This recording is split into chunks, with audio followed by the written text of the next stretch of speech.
Hello! This is my next video in my process of learning Lazarus. I think we're up to video 4 now. Maybe, 4, yes. Video 4. So in this video I call this embodying the text. What I try to do is get up as quickly as I can in the process and start, as I'm learning the text, actually use the space.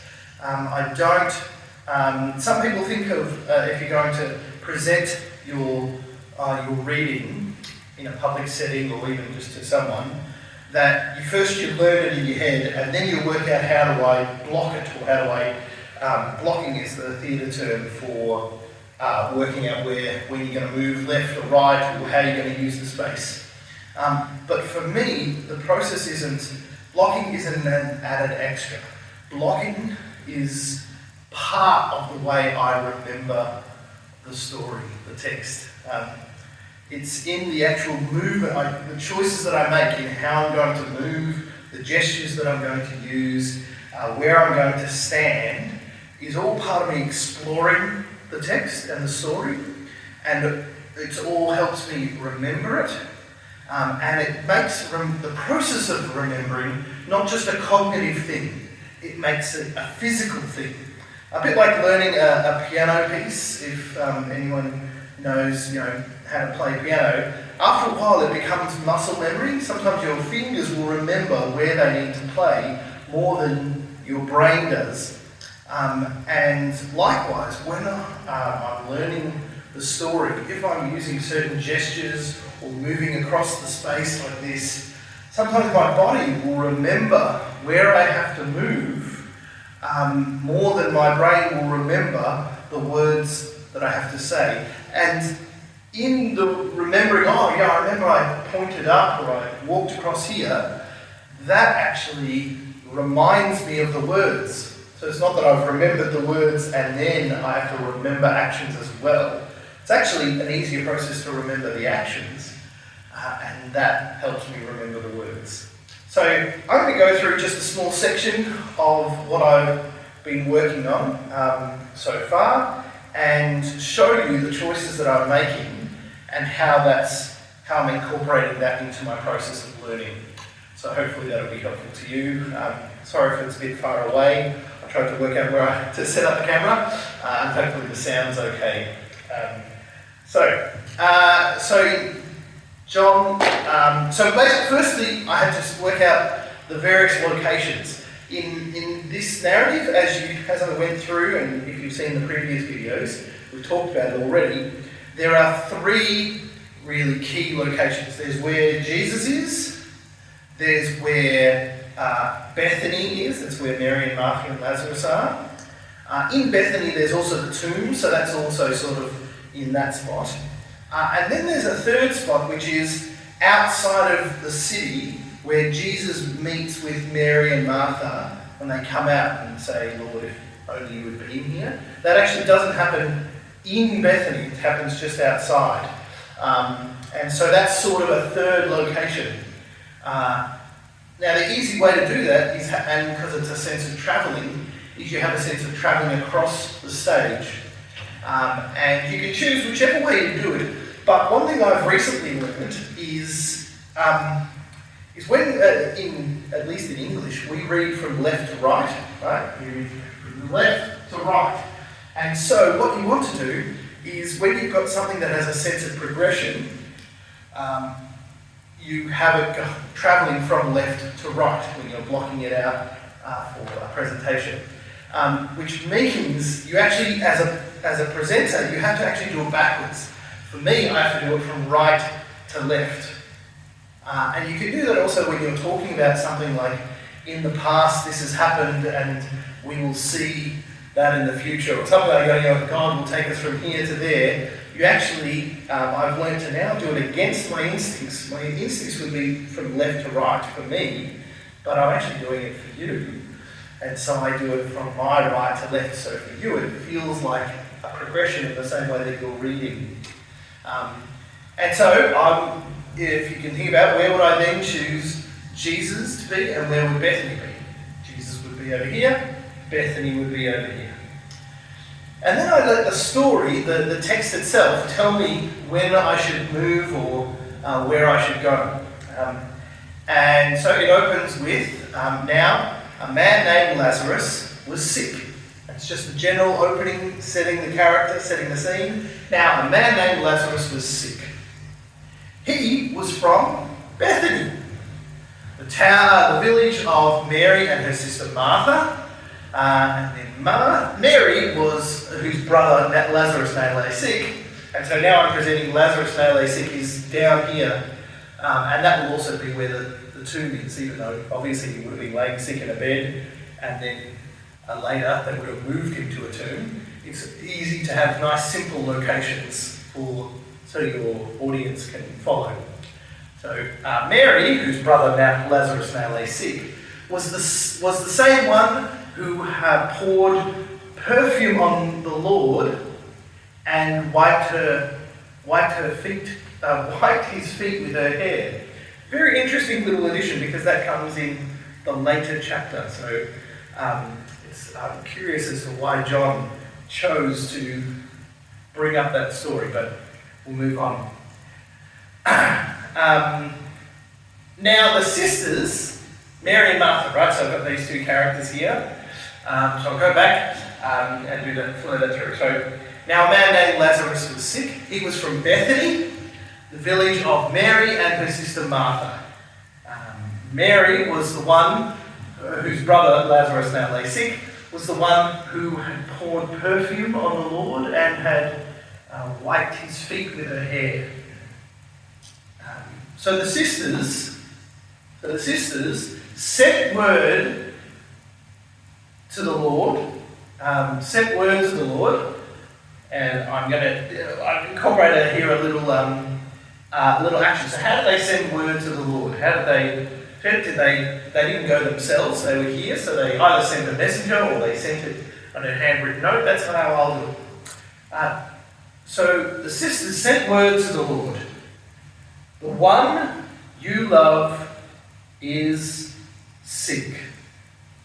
And up goes. And then I travel across and I pick it up like Jesus picking it up. When Jesus heard this, he said, "This sickness will not end in death. No, it is for God's glory, so that God's Son may be glorified through it." Okay, so now I've chosen some actions here. So this sickness, I could refer to this sickness, but Jesus can't see Lazarus sick there. You don't want them to think that he's that close.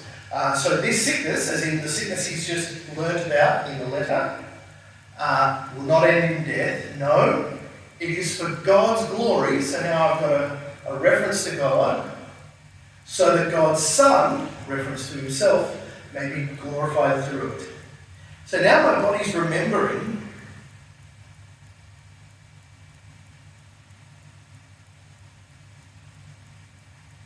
my body's actually remembering. I refer to this, I say no, I point to God, I point to myself, and then refer back to the letter. And so it's, this sickness will not end in death. No. It is for God's glory, so that God's Son may be glorified through it. And then it moves on. Now Jesus loved Martha and her sister Mary and Lazarus. Now I could do that as sort of a neutral narrator sort of thing. Now Jesus loved Martha and her sister Mary and Lazarus. So when he heard that Lazarus was sick, so that's quite a powerful thing. But there's the way I've been playing it for now is that I'm staying in this one spot. Now Jesus loved Martha and her sister Mary and Lazarus. So when he heard that Jesus was sick, again referring to the letter maybe, when he heard that Lazarus was sick, he stayed where he was 2 more days.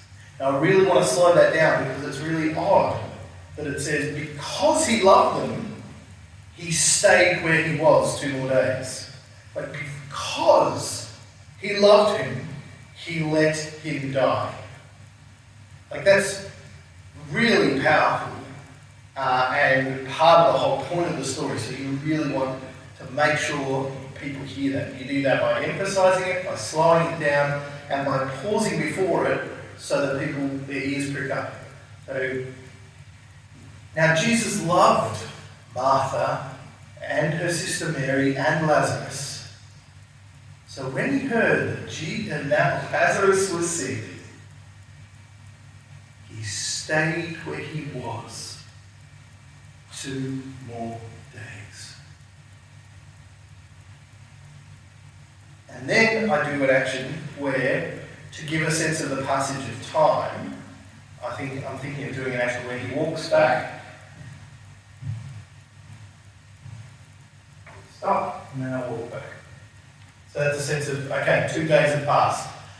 And then he said to his disciples. Now in the text, there is no pause. It's he stayed where he was 2 more days, and then he said to his disciples, let us go to Judea. Now, that doesn't give you a sense of 2 days. So I'm drawing that out. So I go, because he loved Mary and his sister Martha and his sister Mary and Lazarus, he stayed where he was 2 more days.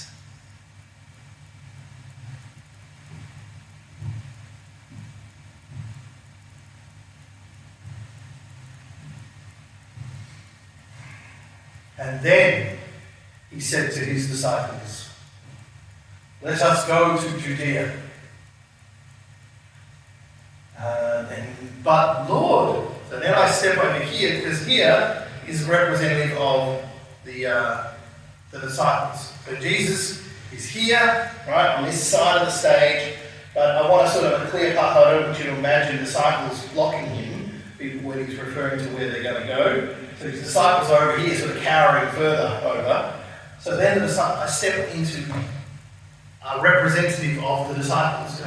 But Lord, they said, a short time ago, the Jews who were there, the Jews there were tempted to stone you, something like that. And yet, you were going back. Jesus said to them. Now, I often use the little phrase Jesus said, or the disciples said, as the opportunity to step into the next character. So I just step. It doesn't have to be totally super realistic, like they're a bit close to each other, but I just do that little step and that's enough. And sometimes if it's a character with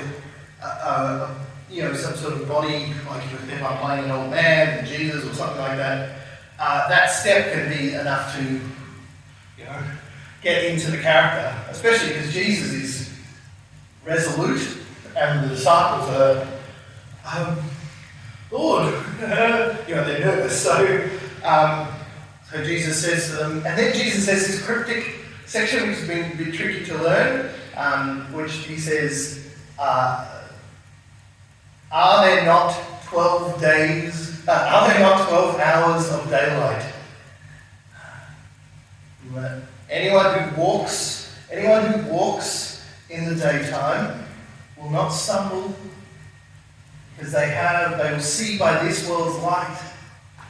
It's those who walk at night who stumble, for they do not have the light. Something like that, right? It's cryptic, it's weird. You can imagine the disciples going, what the? But the disciples are terrified about them going back near Jerusalem, Judea, and those sort of areas, because they've just been attacked and stoned recently. And they're sort of worried for themselves as well. And Jesus is saying, I'm here for a period of time. This is a period of daylight while I'm here. There's 12 hours of daylight. And people don't stumble during the day. So while you're with me, I'm the light of the world. While you're with me, walking in the light, don't worry. So it's a cryptic word of comfort. And so he says that. And then they don't ask any questions about it, so he continues and he says, and then after he had said this, he went on to say to them, our friend Lazarus has fallen asleep. But I am going there to wake him up. They replied, Lord, if he sleeps, then he will get better. Now the disciples, now Jesus was talking about his death, but the disciples thought he meant natural sleep. So when I'm using the characters, but then in between I can be the narrator as I'm walking across, and I'm not in a firm position of the character. And so Jesus said to them plainly, Lazarus is dead. And for your sake, I am glad that I was not there, so that you may believe. Now, I also sometimes draw out, talk to the audience and sort of look at the audience, because I'm going to be doing this at an evangelistic event, and so whenever I talk about you may believe, I actually want maybe people to feel Jesus talking to them, because there's going to be a lot of non-Christians there. So, but you see the gestures that I was doing. What was the line? He said, Lazarus is dead, and I'm glad that I was, I'm glad I was not there. I'm glad I was not there, so that you may believe. Or I could do that. Lazarus is dead, he said, and I'm glad I was not there. And for your sake, I'm glad I was not there. Something like that. So that you may believe. And then he says, let us go to him. And that's Jesus saying, let us go to Lazarus. After they've just said, watch out, you nearly got stoned last time. So they're a bit confused. Is Jesus saying, let's go to the grave, let's die, let's face the ends, let's face the persecution, more stoning, whatever. And so Thomas comes and says, and so it says, Thomas, called Didymus, said to the other disciples, let us also go, so that we too may die with him. And I wonder whether, is he saying, let's die with Lazarus, or is he saying, let's die with Jesus? Let's go with him, so that we too may die with Jesus. Is it a statement of actually solidarity rather than him going, oh, let's die with Jesus, or let's die with Lazarus, because we all should die, because my girlfriend died or something. That's the last I'll say about that. So I actually think he's making it a statement of solidarity with Jesus. Let us go with him. He's like encouraging the others. Let us go with him, so that we too may die with him. And so then they go off to Bethany, and then Jesus, when Jesus arrives, he finds, so then we get to this midpoint, and that might be midpoint in the stage, or depending on how big the space you got. Even if it's a couple of steps, it's enough to give a sense of travel.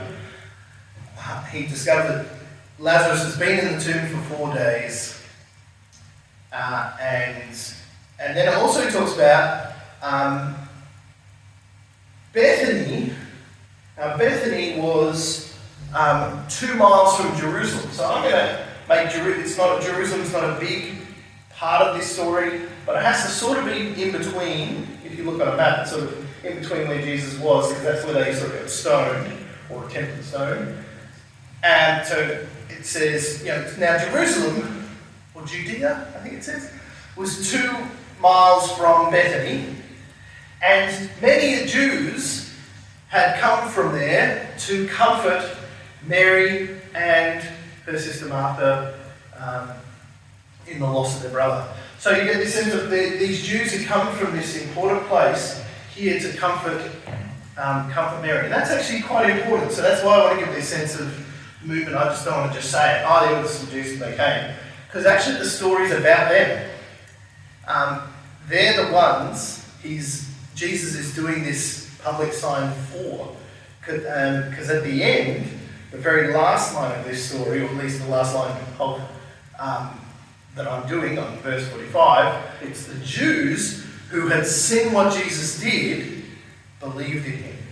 And if you read from 46 onwards, it actually says, but there are some also who went off and told the authorities about Jesus, and it all goes really bad from there on. So that's an important part of the story, and important characters to introduce in a way that's memorable.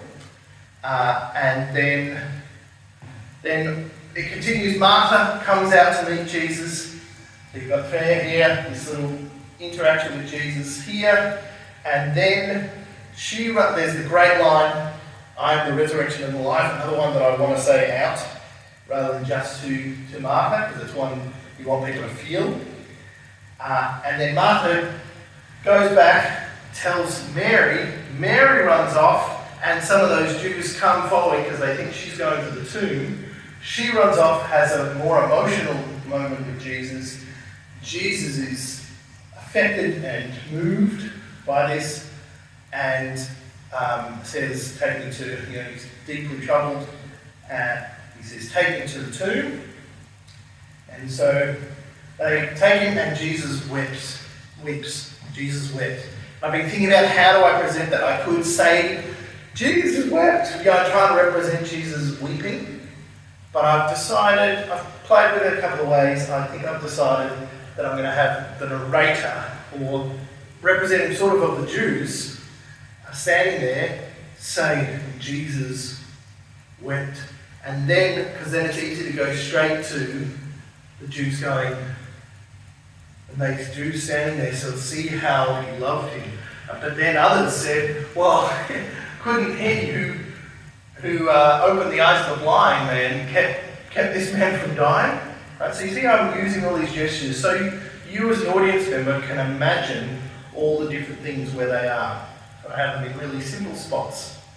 And then Jesus comes to the tomb, and I have a moment where Jesus is on this side of the stage and speaks out and speaks to Lazarus and prays first.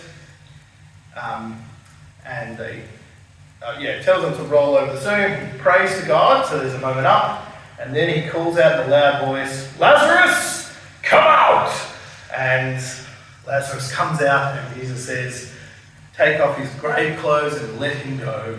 And then the final line is then many of the Jews who were there with him and seeing what he had done believed in him.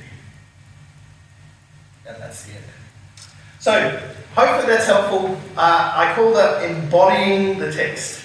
It's because I'm using my body to remember the text, to explore the text, to express the text, to communicate. They are all done in, I learn the text first, and then I work out gestures I might use. For me, that's all an organic part of the one process. And what that means is my body learns it, my physical muscles learn the story just as much as my brain is learning the words. And so the words, it helps me imagine it, which helps me express it in a way that's more emotive and meaningful, because I'm seeing it happen before me and believing it.